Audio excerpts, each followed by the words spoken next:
Assalamualaikum warahmatullahi wabarakatuh. Berjumpa lagi dengan AF19 Channel, channel yang selalu menemani Bapak Ibu atau teman-teman semua dalam belajar baik P3K maupun CPNS. Jangan lupa subscribe, like, share, dan selalu support channel ini agar saya semakin bersemangat untuk memberikan soal-soal P3K maupun CPNS.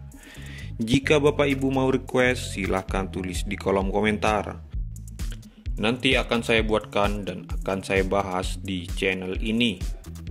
Baik, kali ini saya akan memenuhi request Bapak Ibu yang telah menonton video-video saya sebelumnya, yaitu meminta saya untuk membahas mata pelajaran Bahasa Indonesia.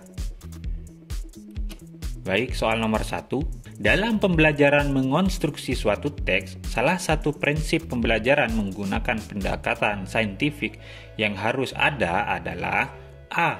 Mengamati, B. Menanya, C.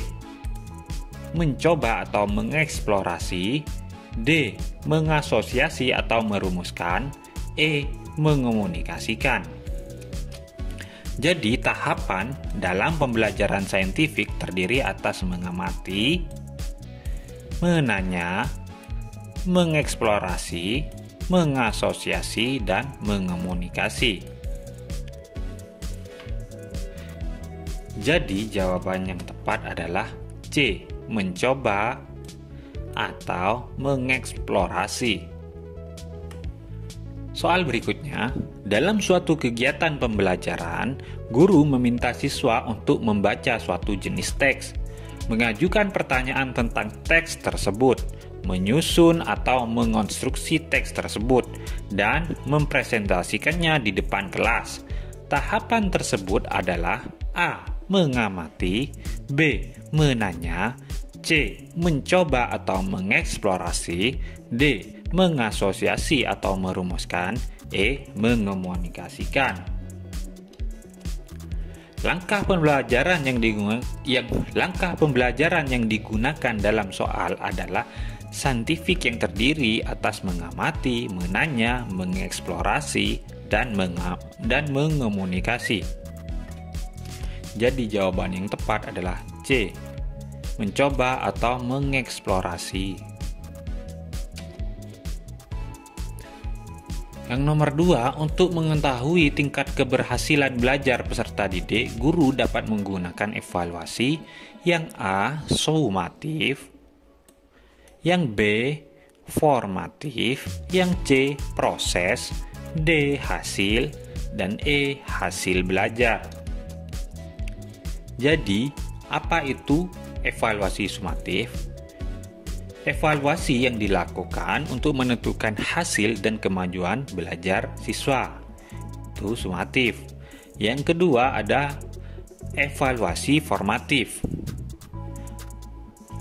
Evaluasi yang dilaksanakan untuk memperbaiki dan meningkatkan proses belajar mengajar.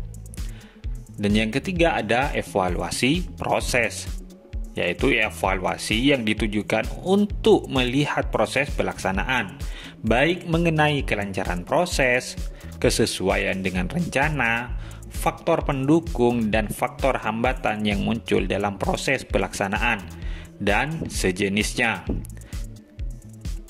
Dan selanjutnya ada evaluasi hasil. Evaluasi pembelajaran yang ditujukan untuk mengetahui tingkat keberhasilan belajar peserta didik. Dan yang terakhir itu ada evaluasi hasil belajar. Evaluasi yang mencakup tingkat penguasaan siswa terhadap tujuan pembelajaran yang ditetapkan, baik umum maupun khusus. Ditinjau dalam aspek kognitif, afektif, dan psikomotor. Jadi jawaban yang tepat adalah D. Hasil. Soal berikutnya, sejauh mana Kementerian Pendidikan sudah mengantisipasi terjadinya kebocoran soal UNAS? Dan di samping melalui pengawasan ketat selama penyusunan dan pencetakan, pendistribusian soal juga dikawal oleh sejumlah pihak, termasuk petugas dari kepolisian. Nah, dialog di atas menggunakan bahasa Indonesia ragam, yaitu apa atau santai, akrab, informal, non-formal, atau formal. Kita bahas. Ragam bahasa formal adalah ragam bahasa yang memiliki ciri sebagai berikut. Ini formal. Menggunakan gramatikal secara eksplisit dan konsisten. Yang kedua, menggunakan imbuhan secara lengkap. Dan yang ketiga, menggunakan kata ganti resmi. Dan yang keempat, menggunakan kata baku.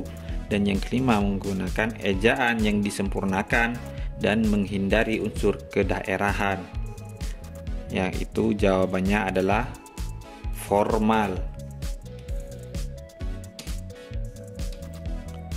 Seorang guru menggunakan pendekatan pembelajaran bahasa tertentu dengan anggapan bahwa pemerolehan bahasa itu terjadi melalui pengkondisian atau pembiasaan.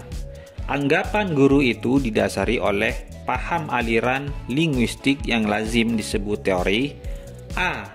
Nativisme, B. Behaviorisme, C. Interaksionisme, D. Kognitivisme, E. Naturalisme. Jawaban yang tepat adalah B. Behaviorisme. Kita bahas. Aliran behaviorisme adalah aliran yang beranggapan bahwa belajar merupakan hasil faktor eksternal yang dikenakan kepada suatu organisme. Menurut Skinner, perilaku kebahasaan sama dengan perilaku yang lain, yaitu dikontrol oleh konsekuensinya. Dengan demikian, pemerolehan bahasa juga dikondisikan, dibiasakan, dan dikontrol. Jadi jawaban yang tepat itu adalah B, behaviorisme. Afik atau imbuhan yang digunakan dalam kata berikut ini memiliki makna gramatikal lebih dari 1. A. Beristri, B. Merumput, C. Pembohong, D. Meteran. Nah, makna gramatikal kita bahas.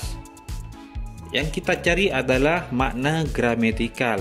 Gramatikal diartikan sesuai dengan tata bahasa, ditentukan oleh perubahan kata karena proses afikasi, reduplikasi, komposisi, dan kalimatisasi. Makna dari gramatikal sendiri adalah kata yang berubah-ubah sesuai dengan konteks, yaitu tempat, waktu, dan lingkungan penguasaan bahasa. Berdasarkan arti gramatikal di atas, makna kalimat gramatikal adalah kalimat yang makna katanya berubah-ubah karena mengalami proses pengimbuhan, pengulangan, atau pemajemukan yang disesuaikan menurut tata bahasa serta terikat dengan konteks pemakainya. Dalam soal tersebut, pilihan yang termasuk memiliki makna gramatikal ganda adalah kata pembohong. Karena kata tersebut dapat diterapkan dalam kalimat dengan proses gramatikal yang berbeda dan memiliki makna yang berbeda pula. Jadi, jawaban yang tepat adalah C, pembohong. Nah, surat kabar itu ditaruh di rak buku yang ada di ruang-ruang publik. Majalah Holistika dan Fenomena juga ada di antaranya. Kesalahan penulisan kata terjadi pada kata A. Surat kabar, stripnya di sini. Surat kabar dan rak buku. B. Surat kabar dan ruang-ruang publik. C. Rak buku dan ruang-ruang publik. D. Ruang-ruang publik dan holistika. Dan E. Holistika dan fenomena. Ini tulisan miring yang E. Kita bahas ya. Sesuai pedoman ejaan umum ejaan bahasa Indonesia tahun 2016, bentuk ulang gabungan kata ditulis dengan mengulang unsur pertama dari gabungan kata tersebut. Contoh, ini surat kabar, jadi surat kabar. Kapal barang jadi kapal-kapal barang. Rak buku jadi rak-rak buku. Jadi jawaban yang tepat adalah A. Surat kabar, surat kabar. Stripnya di sini. Dan rak buku, rak buku. Kita lanjut soal berikutnya. Di dalam kalimat berikut ini terdapat ketidaktepatan penggunaan kata A. Setelah melakukan pengujian hasil, tim akan menjaga stabilitas tegangan dan sistem kontrol alat. B. Setelah melakukan pengujian hasil, tim akan menjaga stabilitas terhadap tegangan dan sistem kontrol alat. C. Setelah pengujian hasil dilakukan, tim akan melakukan stabilisasi tegangan dan sistem kontrol alat. D. Setelah melakukan pengujian hasil, tim akan mengatur stabilitas tegangan dan sistem kontrol alat. E. Stabilitas tegangan dan kontrol alat dilakukan setelah melakukan pengujian hasil. Kita bahas. Hadirnya kata terhadap di dalam kalimat tersebut karena ada kata terhadap. Ini merupakan kata depan atau menandai arah kepada lawan, sehingga penggunaan kata tersebut di dalam kalimat tersebut tidak tepat. Jadi jawaban yang tepat adalah B. Kalimat yang di dalamnya terkandung unsur yang berlebihan atau melewah adalah A. Kedua orang itu berpelukan. B. Kedua orang itu memeluk. C. Kedua orang itu saling berpelukan. D. Kedua orang itu peluk memeluk. E. Kedua orang itu saling memeluk. Nah, bentuk saling berpelukan termasuk melewah atau berlebihan karena kata berpelukan sudah bermakna saling. Nah, jadi berpelukan itu sudah saling. Dengan penambahan kata saling di depannya menyebabkan maknanya, nah ini saling.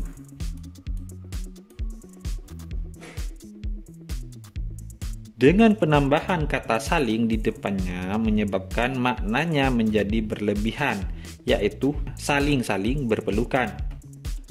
Jawaban yang tepat adalah C.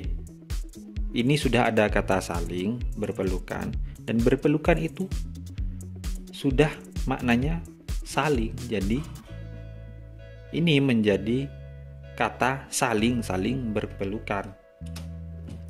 Nah, jika ada soal seperti ini, saya biasanya langsung membaca pertanyaannya. Dari penggalan naskah drama tersebut, watak tokoh Sudarma adalah, nah ini, Sudarma aja yang dibaca. Masuk menjinjing tas, melihat kepada pengemis. Mengapa kau ada di sini? Ayo keluar. Kepada Ani. Mengapa dia dibiarkan masuk? Tak perlu. Pemalas biar mati kelaparan. Toh dia datang hanya mengotorkan tempat saja. Langsung ke sini. Ayo pergi, jangan kau mendongeng pula. Lekas dan jangan datang lagi di sini. Dari sini aja sudah kita tahu wataknya Sudarma. Lain kali orang begitu usir saja. Jangan rumah makan kita dikotorinya. Dengan suara lain, tak ada yang menanyakan aku. Nah, yang A pilihannya sinis, B pemarah, C rendah hati, D rendah diri, dan E tidak menghargai. Kita masuk ke pembahasan. Watak tokoh itu akan menjadi nyata terbaca dalam dialog dan catatan samping. Jenis dan warna dialog akan menggambarkan watak tokoh itu. Dalam penggalan naskah drama tersebut, watak Sudarma diketahui melalui dialognya yang menggambarkan ketidakpeduliannya pada pengemis. Ketidakpeduliannya pada pengemis menjadikan tidak ada rasa menghargai pada sesama. Jadi jawaban yang tepat adalah E. tidak menghargai. Terima kasih telah menonton channel ini. Semoga Bapak Ibu lolos dan diterima P3K tahun ini. Here we go.